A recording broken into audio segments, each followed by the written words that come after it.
fait, pour moi, l'AES a constitué ce que j'appelle un paradoxe diplomatique. Je vais vous donner peut-être... Un paradoxe ou une anomalie? Un paradoxe, non, mais je pose... pas forcément une anomalie. Non, mais c'est une question. C'est vrai que... Le mot paradoxe est plus agréable à entendre. moi, je pense que... Attendez, on fait un tour de table. Allez-y. Alors, donc, je vais rapidement conclure. Regardez, par exemple, quand on a observé le déplacement des 3 ministres des Affaires étrangères à Casablanca, au Maroc, qui ont même été reçus par le roi du Maroc. Mais en même temps, le Maroc constitue aujourd'hui un allié stratégique pour la France.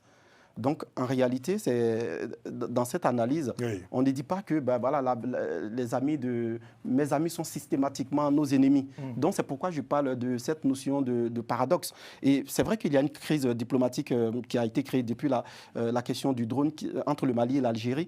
Mais l'Algérie est un partenaire stratégique de la Russie. La Russie constitue quasiment l'un des premiers pays qui contribue à l'armement de l'Algérie. Donc, c'est pourquoi je parle d'un paradoxe.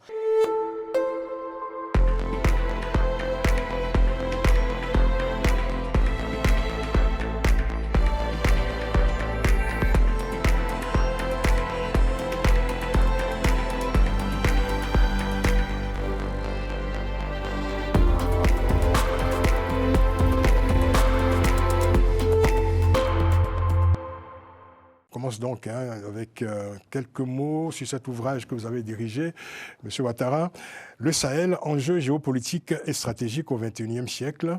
Je rappelle, c'est aux éditions Cartala. Alors, c'est un ouvrage scientifique, on peut le dire. Exactement.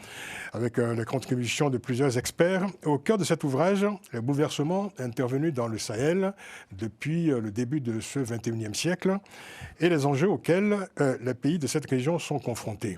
Alors, quels sont ces enjeux de manière générale? Alors, ces enjeux sont de divers ordres. Dans un premier temps, d'ordre géopolitique, avec les grands bouleversements sur la scène internationale qui ont des interférences au Sahel. Je pense à l'émergence d'Al-Qaïda.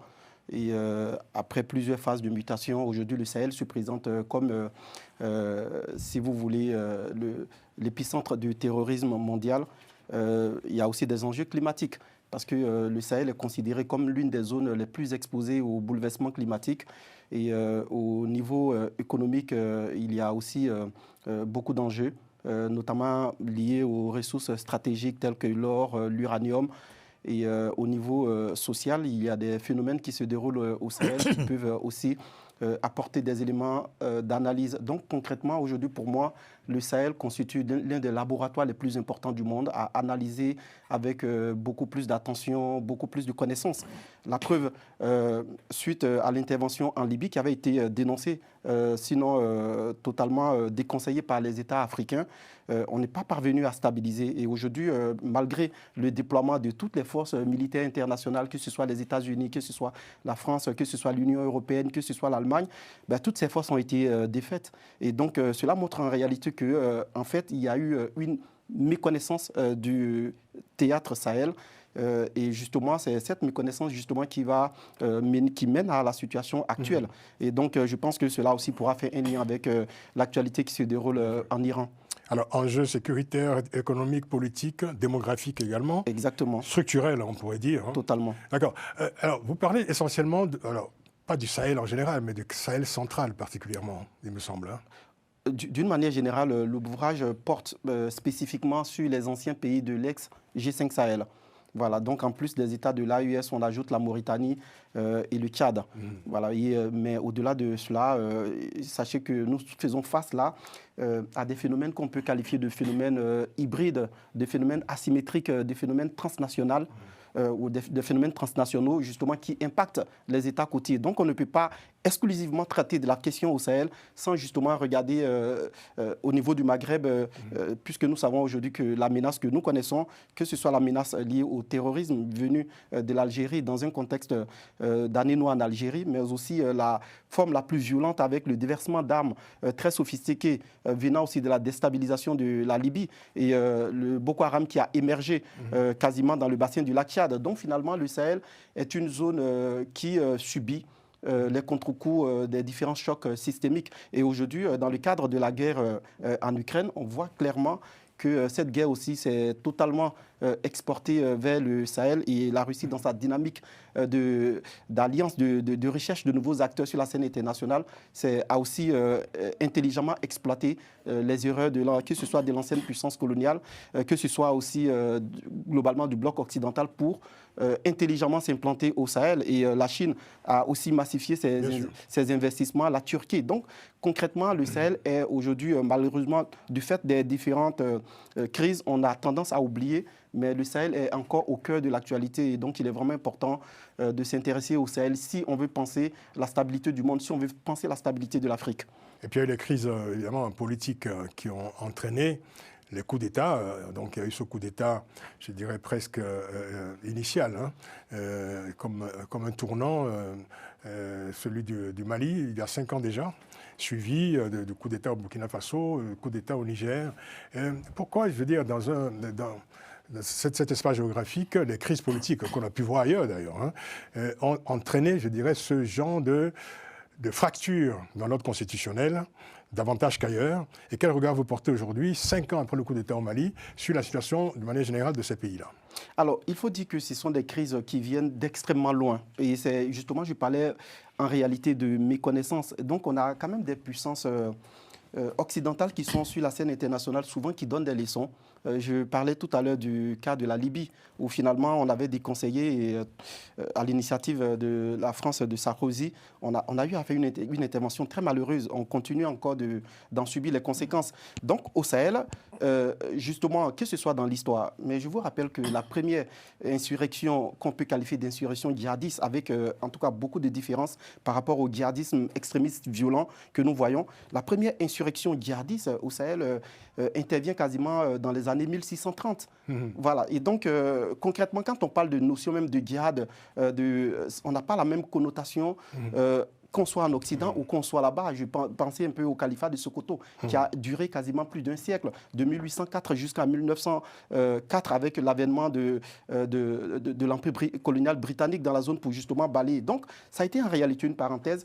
Et finalement, c'est tous ces phénomènes qui nous ressortent. Et malheureusement, on a des États qui ne répondent pas forcément aux réalités sociologiques, aux réalités politiques des frontières qui ont été tracées, pensées plus à répondre à des logiques coloniales, parce que les frontières qui séparent par exemple les États de l'AES, initialement, c'était des frontières administratives internes. Mais justement, est-ce que la construction de l'État postcolonial a été plus difficile dans cette région qu'ailleurs?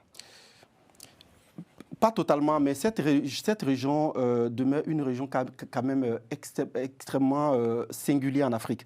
Par exemple, prenons ces États, les États dont je parle de l'AES. On a par exemple, on prend un exemple très typique, notamment les communautés Touareg.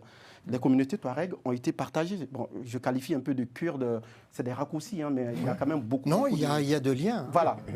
Et moi, en fait, j'ai fait ma thèse sur les Touaregs, mais je vous avoue que c'est le questionnement à travers les Turcs qui m'a justement amené vers les Touaregs. Et à la différence, les Touaregs sont répartis entre 5 États, d'une part, et d'autre part, il s'agit globalement des minorités nomades. C'est vrai qu'aujourd'hui, on a une tendance vers la sédentarisation compte tenu des différentes crises sécuritaires climatiques.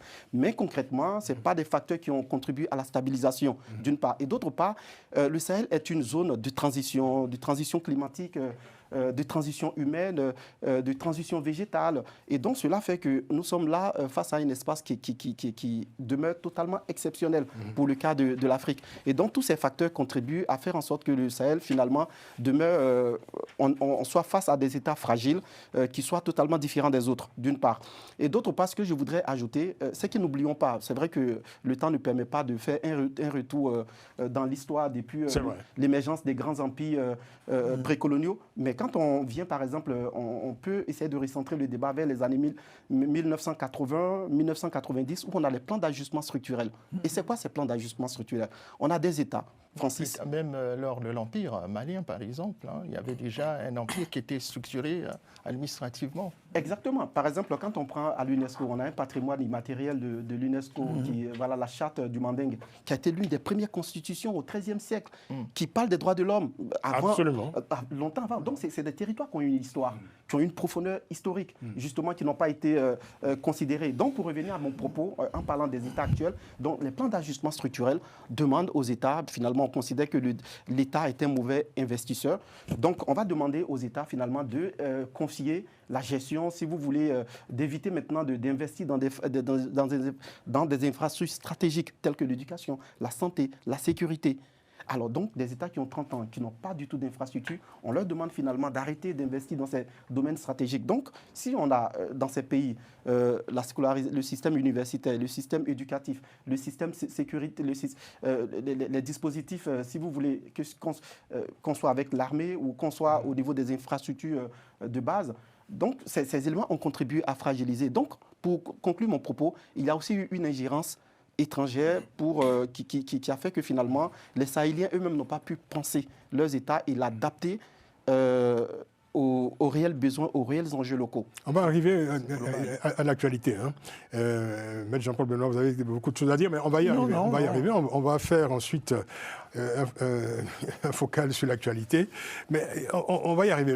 Mais en restant encore un instant sur l'ouvrage, parce que l'ouvrage nous indique que la création de l'Alliance des États du Sahel, de l'AES, je cite, constitue un réel défi pour les mécanismes régionaux de sécurité collective, marqué par une fragmentation des organisations de coopération régionale. Est-ce que la création de l'AES a rendu, plus aléatoire la lutte commune, collective de cette région contre les menaces terroristes? Absolument, Francis. Je vais, par exemple, citer quelques éléments. Nous sommes là face à des crises qu'on peut qualifier de crises globales, que ce soit la menace transnationale terroriste, que ce soit la menace climatique, que ce soit la question de la migration. Ce sont des problématiques qu'aucun pays à lui seul n'a les moyens de traiter. Donc, ce sont des problématiques qui se traitent d'un point de vue global. Et donc, au sein de l'AES, le défi que ça a posé, c'est surtout le retrait, par exemple, de l'AES, de plusieurs mécanismes de sécurité au niveau international ou au niveau régional. Je pense à la CEDEAO, je pense, par exemple, à l'OIF, aussi au niveau bilatéral. On a vu une rupture entre les États de l'AES et des grands pays voisins tels que le Nigeria, l'Algérie, la Côte d'Ivoire. Et donc, tous ces éléments, finalement, ont créé plus de difficultés dans la gestion de ces problématiques. Donc, finalement... Cela rendait peut-être plus difficile aussi la mutualisation nécessaire des moyens et des capacités de ces pays à exactement. Le partage des renseignements, par exemple, qui est un facteur important.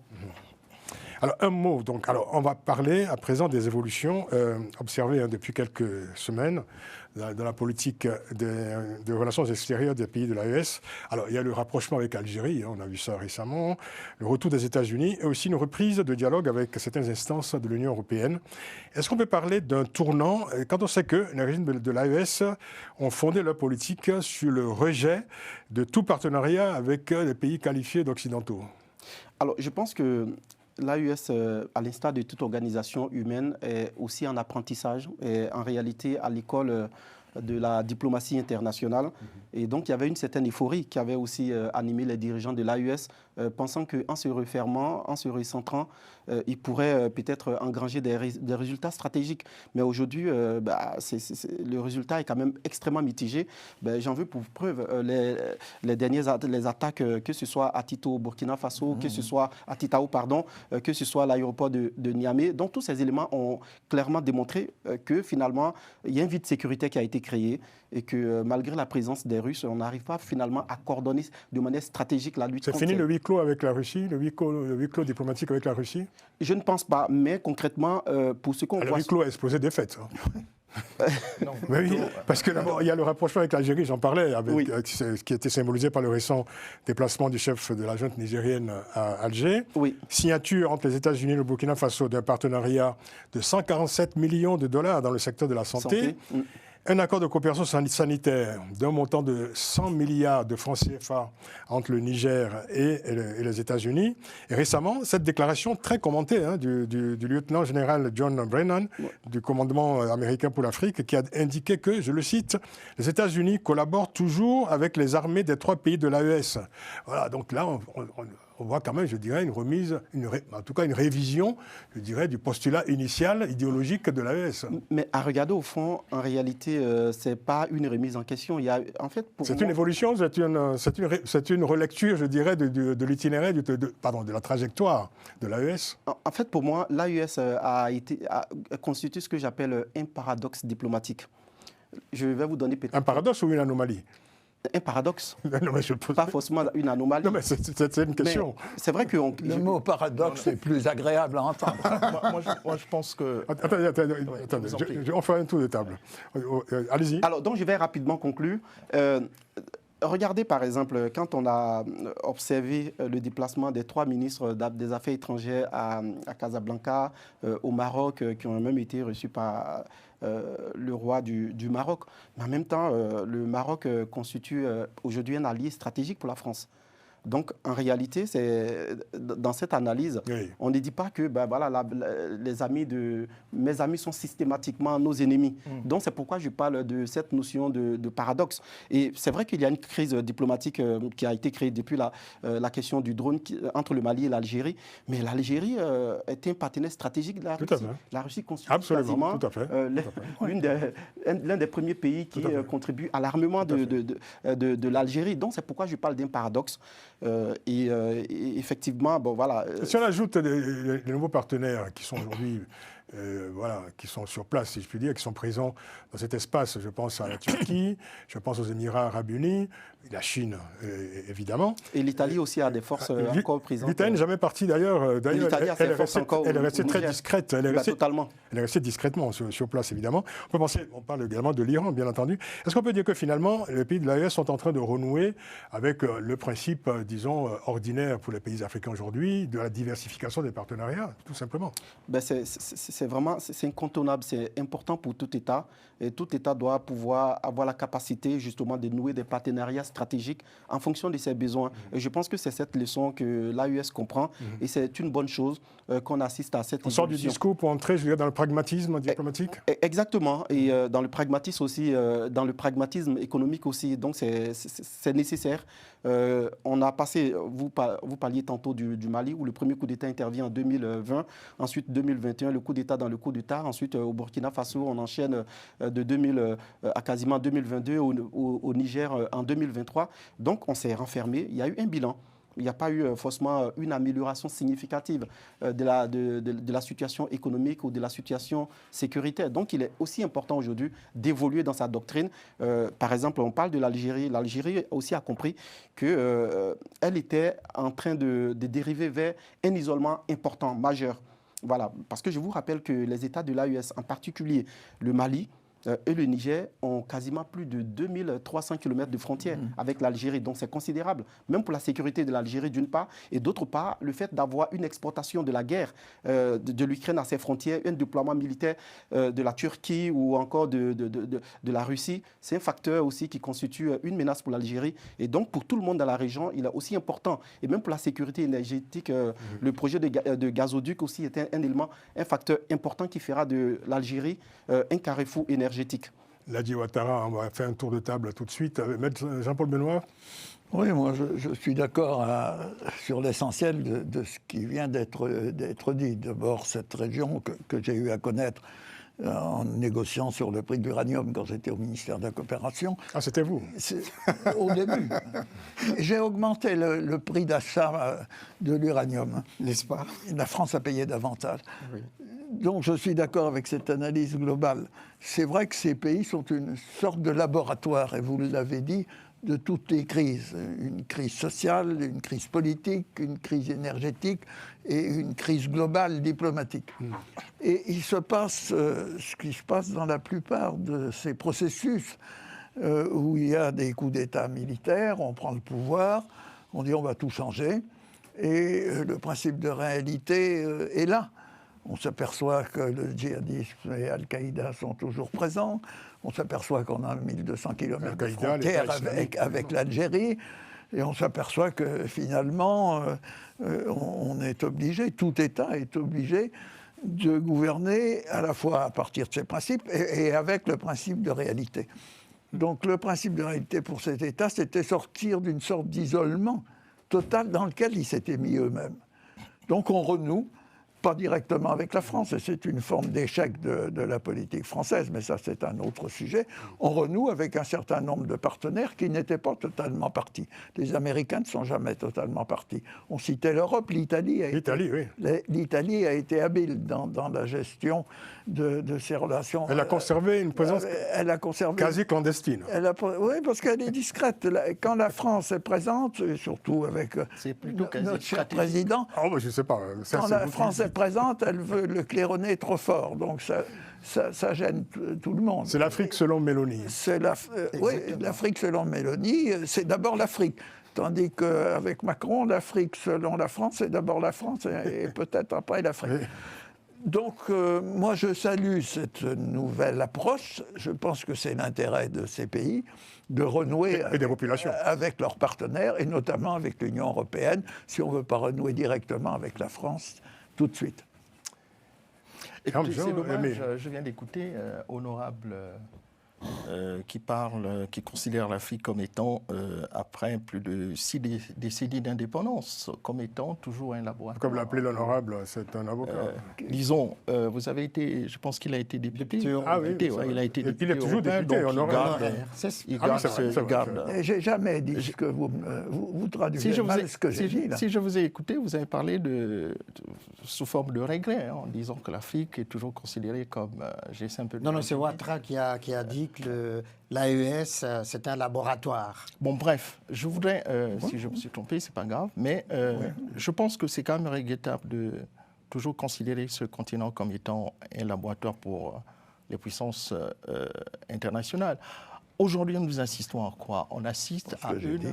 Comme vous avez dit... J'ai jamais dit ça. Aujourd'hui, c'est que nous devons retenir, tout simplement, c'est que nous assistons, quand j'écoute par exemple votre analyse, puisque vous êtes spécialiste de la zone, donc du Sahel, à une recomposition stratégique du Sahel, plutôt qu'à un simple réalignement diplomatique, rééquilibrage stratégique, ou bien, si vous voulez, c'est que les géographes appellent le redéploiement stratégique. En fait, quand vous voyez par exemple le rapprochement entre, vous avez pris le cas du Niger et l'Algérie, ce rapprochement.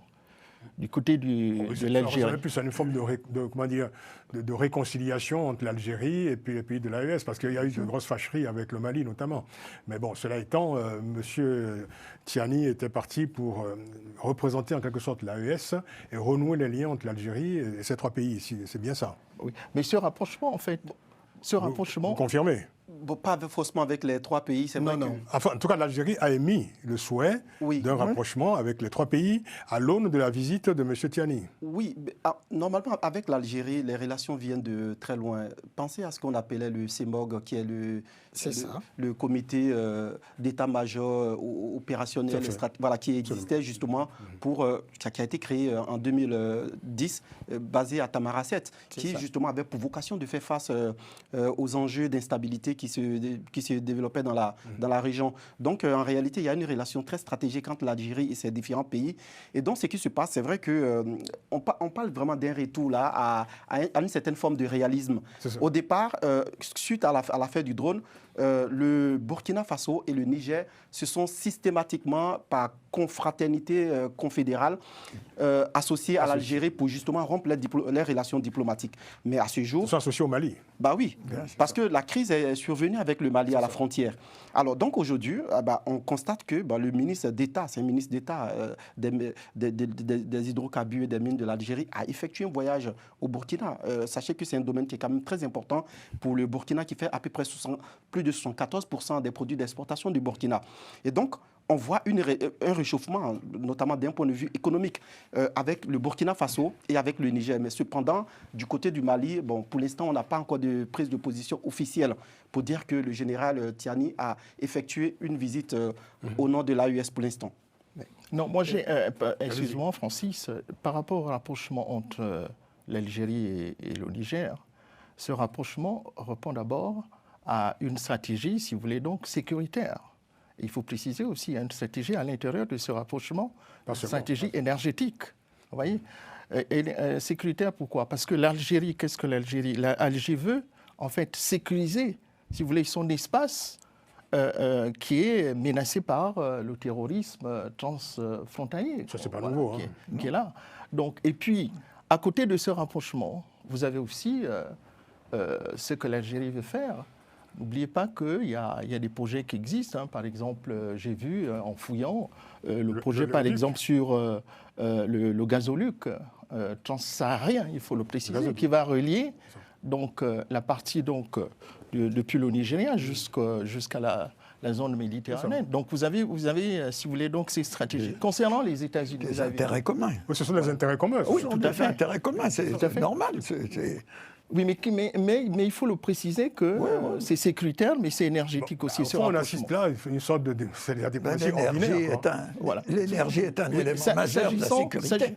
Pour ce qui concerne les États-Unis, comme Maître vous avez dit, en fait, les États-Unis sont présents.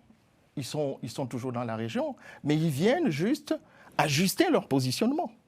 Vous avez vu, par exemple, les décisions qui ont été prises, qui sont un peu surprenantes. La levée des sanctions contre le groupe Wagner.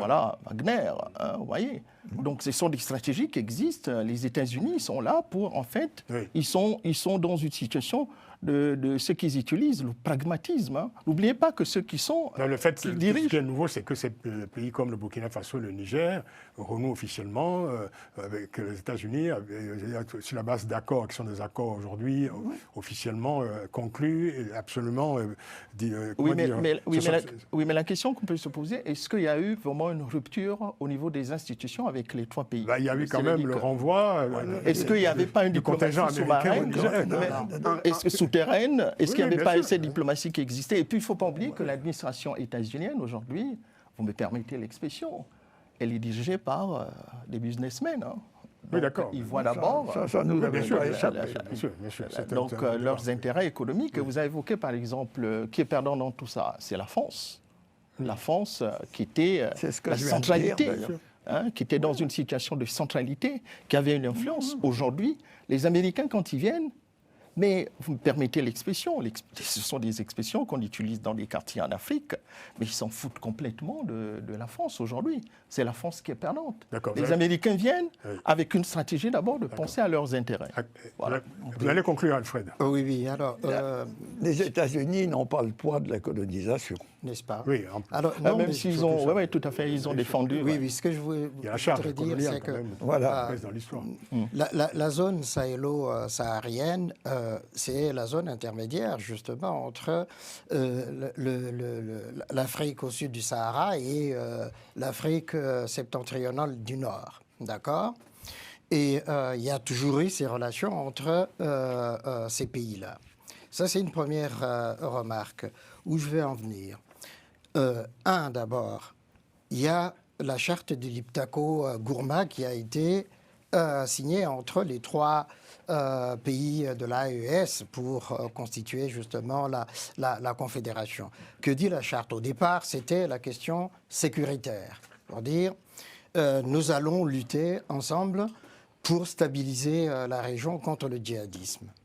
Deuxième point, ils se sont aperçus effectivement que c'est plus compliqué que ce qu'ils pensaient au départ, malgré la présence de Wagner, le soutien de la Russie.